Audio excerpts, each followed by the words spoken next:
Chapter 8 of Mental Chemistry by Charles F. Haanel. Industry.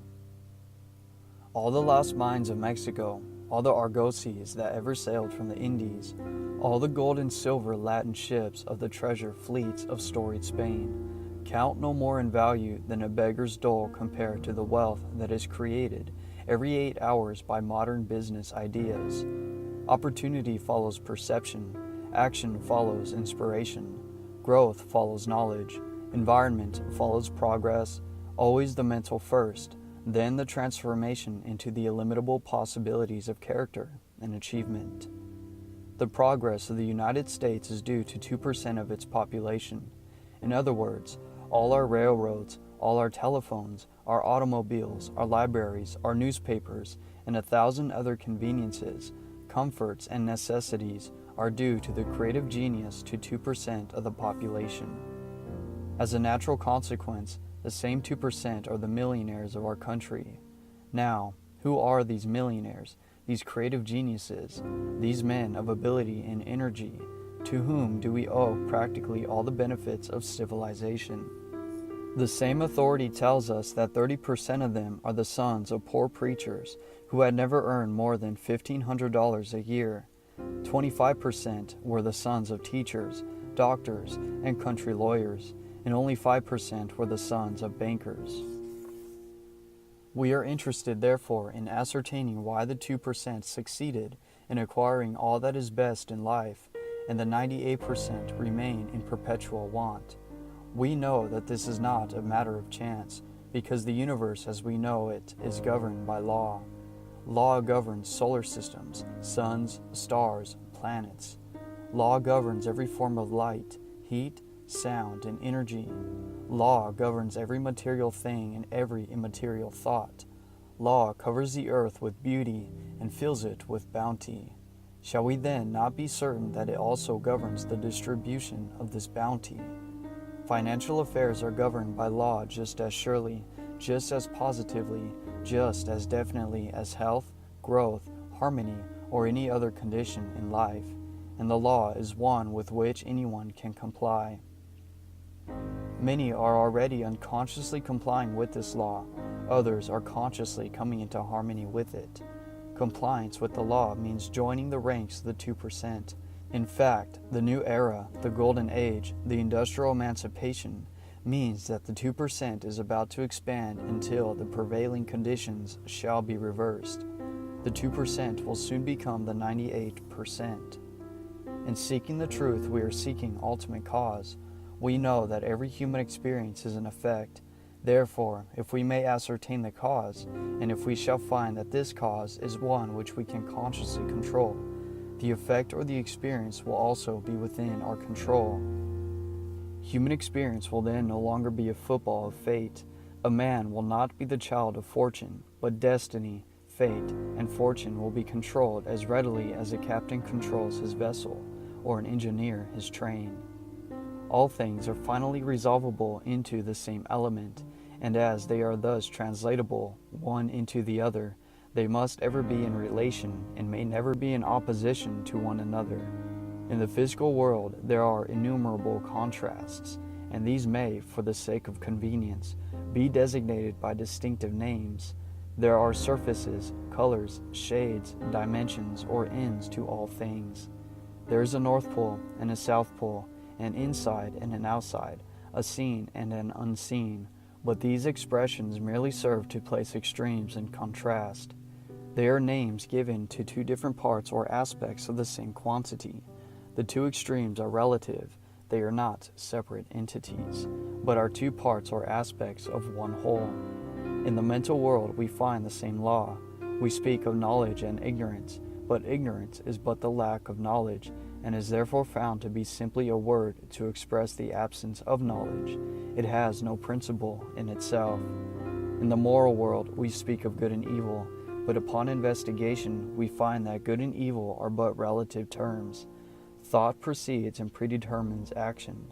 If this action results in benefit to ourselves and others, we call this result good.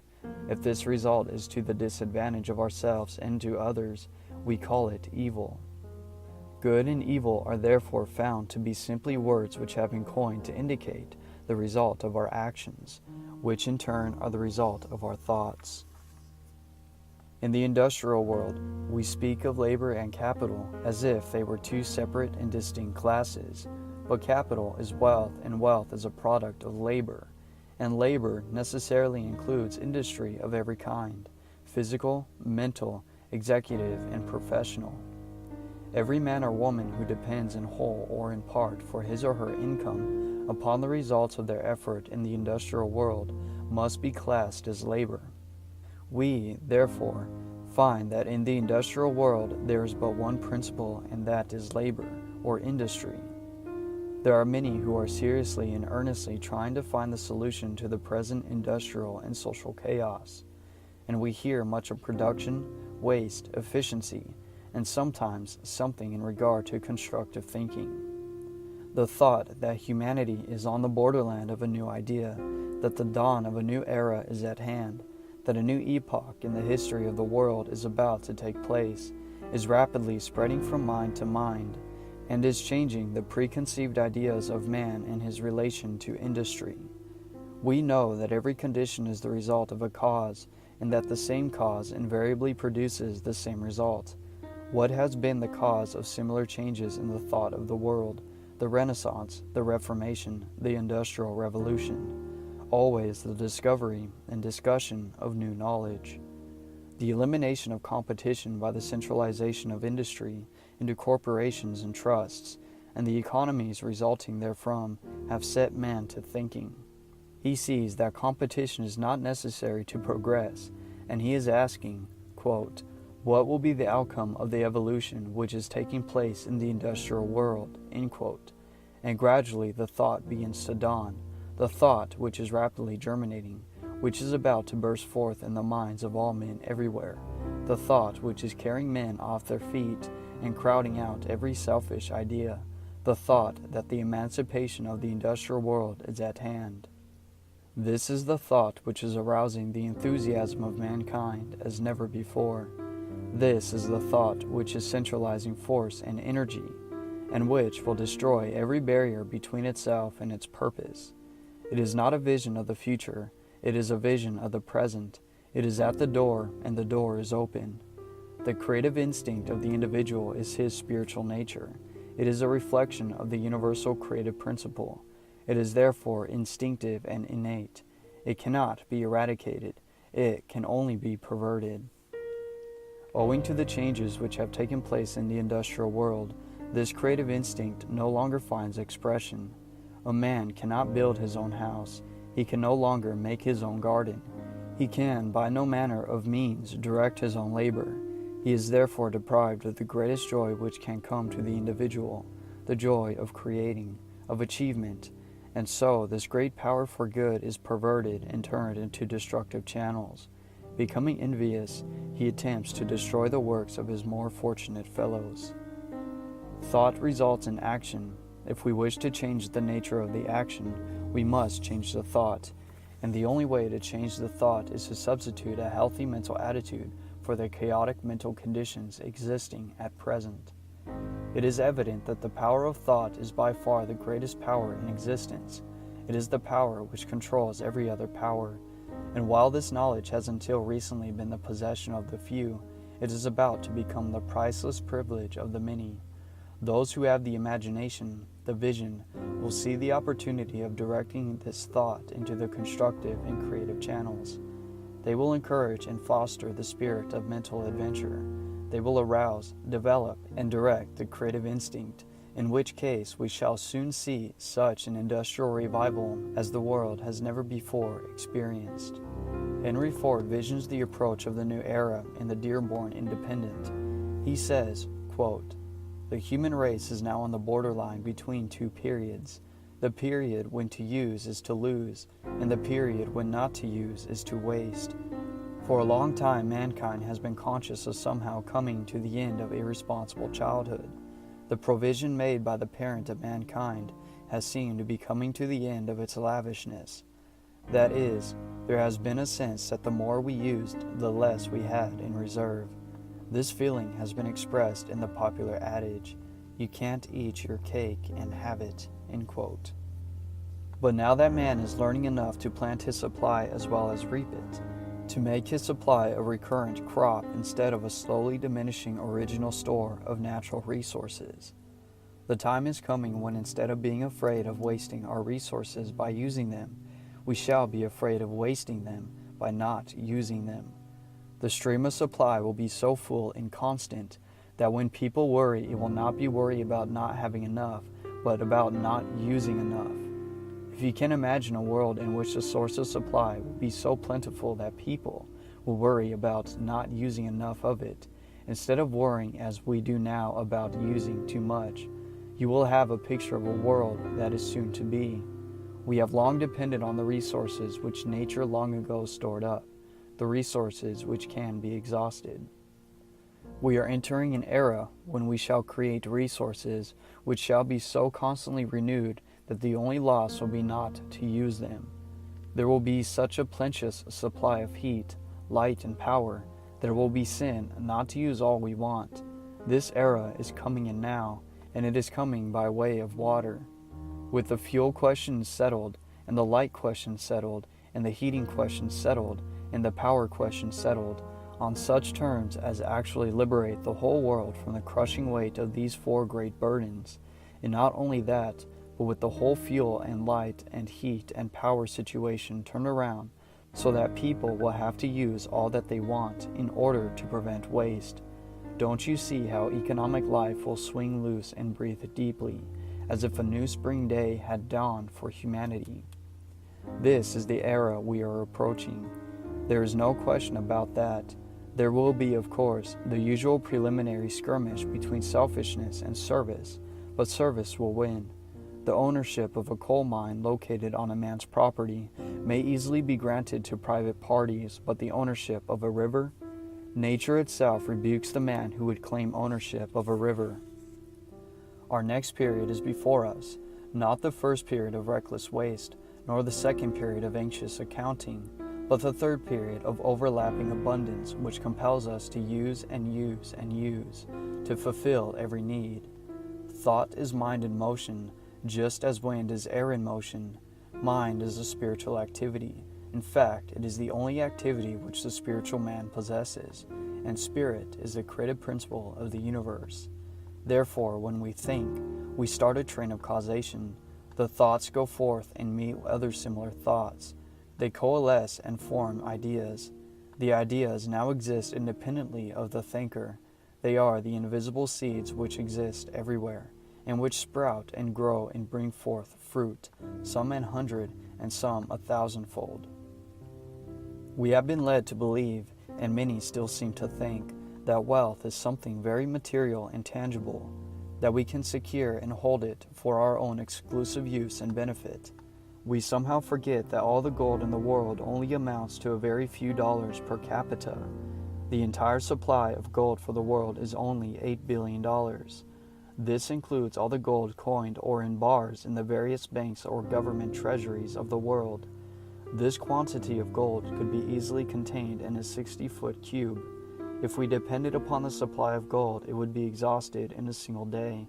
And yet, with this as a basis, we spend hundreds and thousands, millions, and now billions of dollars daily. And yet, the original supply of gold is not altered. The gold is simply a measure, a rule. With one ruler we may measure thousands and hundreds of thousands of feet. So with one $5 bill, hundreds and thousands and millions of people may have the use of it by simply passing it from one to the other. So it is that if we can only keep the tokens of wealth, which we call money, circulating, everyone could have all he or she might want. There need be no lack. The sense of lack comes only when we begin to hoard, when we are seized with fear and panic and fail to give out, to release. It is evident that the only way that we can get any benefit from wealth is by its use, and to use it we must give it out, so that someone else can get the benefit of it. We are then cooperating for our mutual benefit and putting the law of abundance into practical operation. We also see that wealth is by no means as substantial and tangible as many suppose, but that, on the contrary, the only way to get it is to keep it going. As soon as there is any concerted movement whereby there is any danger of stopping the circulation of this medium of exchange, there is stagnation, fever, panic, and industrial death. It is this intangible nature of wealth that makes it peculiarly susceptible to the power of thought, and has enabled many men to secure fortunes in a year or two, which others could not hope to acquire in a lifetime of effort. This is due to the creative power of mind. Helen Wilmans gives an interesting description of the practical operation of this law in The Conquest of Poverty. She says, quote, "There is an almost universal reaching out for money. This reaching out is from the acquisitive faculties only, and its operations are confined to the competitive realm of the business world. It is a purely external proceeding. Its mode of action is not rooted in the knowledge of the inner life, with its finer, more just and spiritualized wants. It is but an extension of animality into the realm of the human, and no power can lift it to the divine plane the race is now approaching. For all lifting on this plane is the result of spiritual growth. It is doing just what Christ said we must do in order to be rich. It is first seeking the kingdom of heaven within, where alone it exists. After this kingdom is discovered, then all these things, external wealth, shall be added. What is there within a man that can be called the kingdom of heaven? When I answer this question, not one reader out of 10 will believe me. So utterly bankrupt of knowledge of their own internal wealth are the great majority of people. But I shall answer it nevertheless, and it will be answered truly. Heaven exists within us as the faculties latent in the human brain, the superabundance of which no man has ever dreamed. The weakest man living has the powers of God folded within his organization, and they will remain folded until he learns to believe in their existence, and then tries to develop them. Men generally are not introspective, and this is why they are not rich. They are poverty-stricken in their own opinions of themselves and their powers, and they put the stamp of their belief on everything they come in contact with.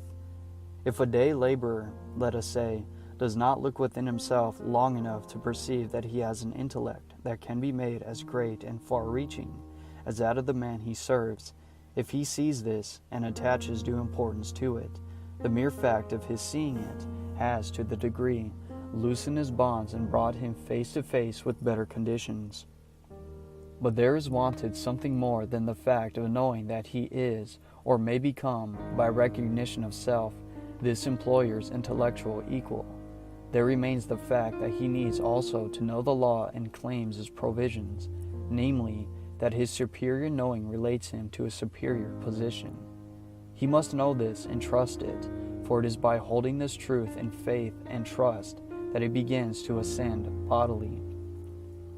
Employers everywhere hail with delight the acquisition of employees who are not mere machines. They want brains in their business and are glad to pay for them. Cheap help is often the most expensive, in the sense of being the least profitable. As brain growth and development of thought power in the employee increases his value to the employer, and as the employee grows to the degree of strength where he is capable of doing for himself, there will be another not yet grown so strong to take his place. The gradual recognition by a man of his own latent powers is the heaven within, that is to be brought forward in the world and established in these conditions which correlate it. A poor mental house projects from itself the spirit of a visible poor house, and this spirit expresses itself in visible externals correlated to its character.